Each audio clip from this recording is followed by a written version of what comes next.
أعوذ بالله من الشيطان الرجيم. بسم الله الرحمن الرحيم. يا أيها الذين آمنوا ادخلوا في السلم كافة ولا تتبعوا خطوات الشيطان إنه لكم عدو مبين. فإن زللتم من بعد ما جاءتكم البينات فاعلموا أن الله عزيز حكيم. هل ينظرون إلا أن يأتيهم الله في ظلل من الغمام والملائكة وقضي الأمر وإلى الله ترجع الأمور. أعوذ بالله من الشيطان الرجيم. بسم الله الرحمن الرحيم. يا أيها الذين آمنوا ادخلوا في السلم كافة ولا تتبعوا خطوات الشيطان إنه لكم عدو مبين. آمنت بالله صدق الله العظيم. رب اشرح لي صدري ويسر لي أمري واحلل عقدة من لساني يفقهوا قولي.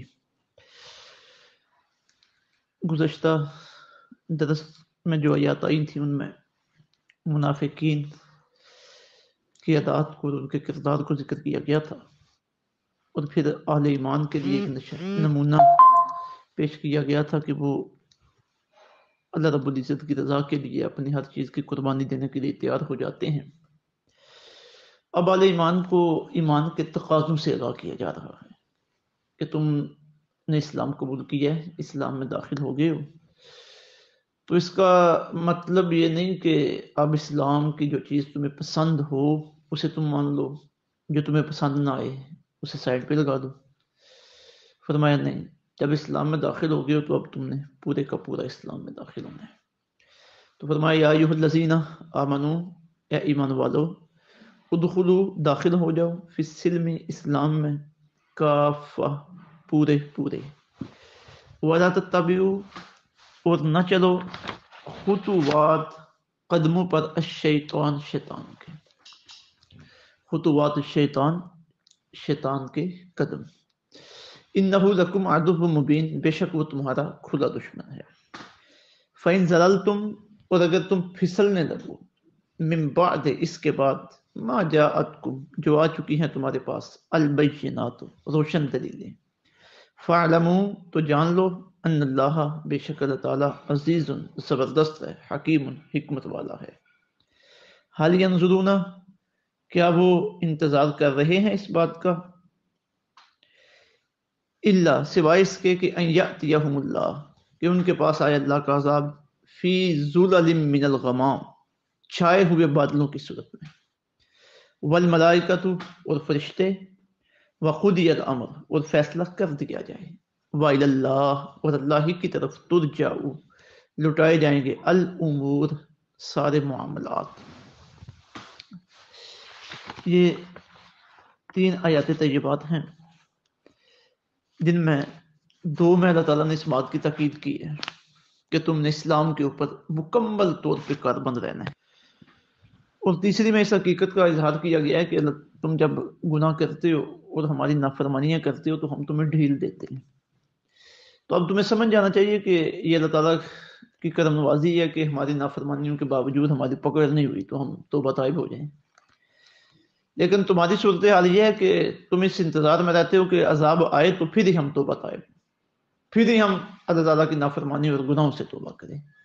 تو یہ وعید سنائی جا رہی ہے کہ قبل اس کے کہ تمہارے اوپر اللہ کا عذاب آئے اس سے پہلے سلجھ جاؤ، سمجھ جاؤ، گناہوں سے، نافرمانیوں سے توبہ کر لو، اپنے حوال کا جائزہ لے لو اور پورے کے پورے اسلام میں داخل ہو جاؤ۔ فرمایا یا ایھا الذین آمنوا ادخلوا فی السلم کافہ، اے ایمان والو، اسلام میں پورے پورے داخل ہو جاؤ۔ اب اسلام ہی اقوام ادیان، اسلام ہی ادیان عالم میں، ادیان عالم میں ایک ایسا دین ہے جو مکمل دین ہے، جامع دین ہے۔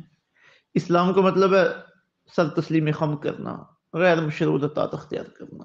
جب بندے نے اسلام قبول کیا تو اب اللہ تعالیٰ کی غیر مشروط اطاعت میں وہ آگے ہے. اب اس کی ساری توجہات، اس کی ساری خواہشات، اس کی ترجیحات اسی اسلام کے مطابق ہونی چاہیے. اور پھر جس اسلام کو ہم نے قبول کیا، اس کا مزاج یہ نہیں ہے کہ آدھا اسلام کو مان لیا جائے، آدھا کسی اور دین کو مان لیا جائے، آدھا اسلام کے حکامات پہ عمل کیا جائے، آدھا اپنی خواہشات کی پیروی کی جائے. ایسا نہیں ہے، کیونکہ یہ مکمل دستور زندگی ہے، مکمل ضابطہ حیات ہے. اس کے قائد کا نظام اپنا ہے، اس کے دیوانی اور فوجداری قوانین اپنے ہیں، سیاسیات کا نظام اپنا ہے، معاشرت کا نظام اپنا ہے، قائد و نظریات اپنے ہیں. اور یہ انسان کی ذہنی اور روحانی اور مادی ترقی کا ضامن ہے. جب ہر چیز اس کی اپنی ہے تو اسلام کہتا ہے پھر مجھے ہی مانا جائے. اور اس کی برکتیں بھی اسی وقت بندے کو نصیب ہو سکتی ہیں جب بندہ اسے پورا اپنا لے، پورا اسے مان لے، پورے اس کے قانون اور ضابطوں پہ عمل کرنا شروع کر دے. آج ہماری بدقسمتی یہ ہے کہ نام تو ہمارے مسلمانوں والے ہیں، کلمہ بھی اسلام کا پڑھتے ہیں اور دعوے دار بھی ہیں اسلام کے ساتھ چلنے کے، لیکن اس کے باوجود جو ہمارے اوپر زوال ہے اور جو پریشانیاں ہیں اور ہماری جو جگ ہنسائی پوری دنیا میں ہو رہی ہے، اس کی ایک وجہ اور ظاہر وجہ یہی ہے کہ ہم نے اسلام کو مانا تو ہے لیکن پورے اسلام میں داخل نہیں ہو گئے. اپنی زندگی کے مختلف شعبات کا ہم جائزہ لیں کہ کہاں کہاں ہم نے اسلام کو پشت کی ہوئی ہے اور اسلام کو چھوڑ کر کن کن معاملات میں ہم کن کن کی مان رہے ہیں. فرمایا ادخلوا فی السلم کافہ، پورے کے پورے اسلام میں داخل ہو جاؤ. ولا تتبعوا خطوات الشیطان، اور شیطان کے نقش قدم پہ نہ چلو. ایک طرف اسلام ہے، خدا کے محبوب ہے، قرآن شریف ہے، اور ان کے مقابلے میں شیطان ہے. اللہ کا قرآن کا، اللہ کے محبوب کا تقاضا ہے کہ دین کے اوپر چلو، خوبصورتی کے ساتھ چلو، اپنی کامیابی کی طرف چلو.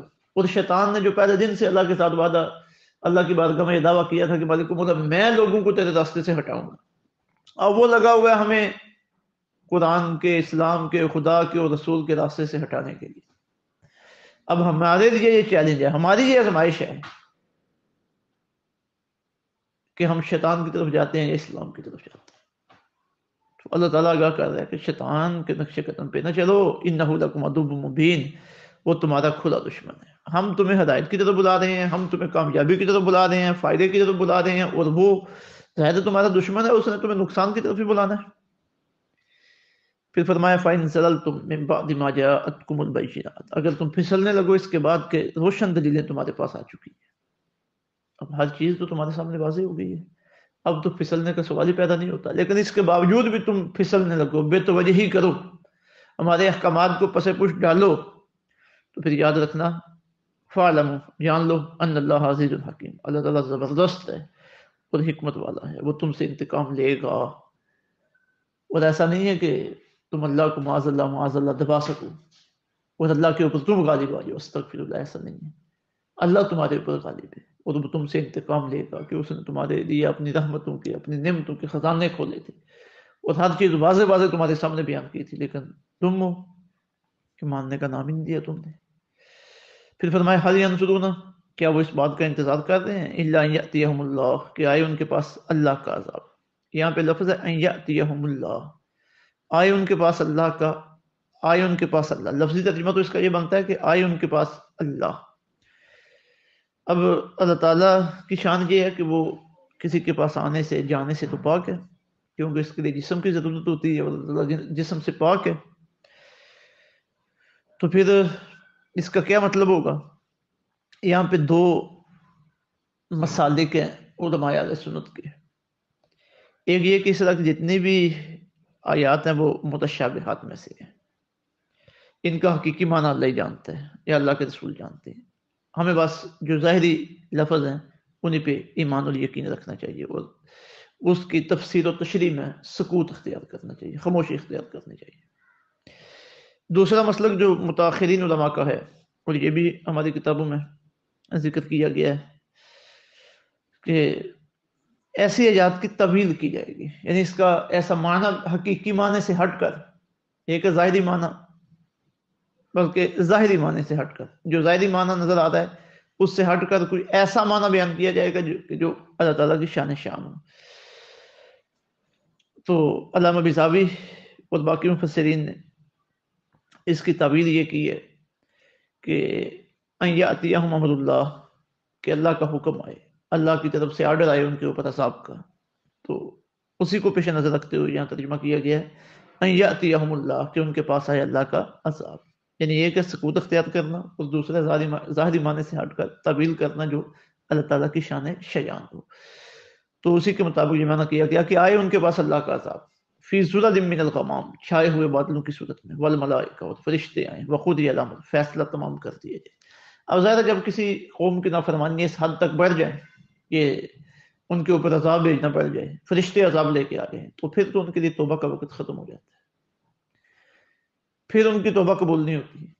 توبہ ہے عذاب آنے سے پہلے پہلے، یا اسرائیل علیہ السلام آنے سے پہلے پہلے، تو تنبیہ کی جا رہی ہے کہ اس سے پہلے پہلے اپنے اعمال کو، اپنے کردار کو، اپنے اخلاق کو، اپنے معاملات کو سنوار دو، ایسا نہ ہو کہ فیصلہ تمہارے خلاف آ جائے اور تمہارا معاملہ تمام کر دیا جائے۔ وَإِلَى اللَّهِ تُرْجَعُ الْأُمُورُ، اور آخر اللہ ہی کی طرف سب لوٹائے جائیں گے، سب نے اللہ کی طرف ہی جانا ہے۔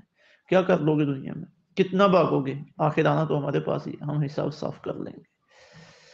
اللہ رب العزت ہمیں مکمل دین اسلام کے اتباع کی توفیق عطا فرمائے، اور ان احکامات میں ہمارے لیے جو ہدایت کے پہلو ہیں اللہ تعالیٰ ہمیں ان پہ عمل پیرا ہونے کی توفیق عطا فرمائے۔ وما علینا الا البلاغ۔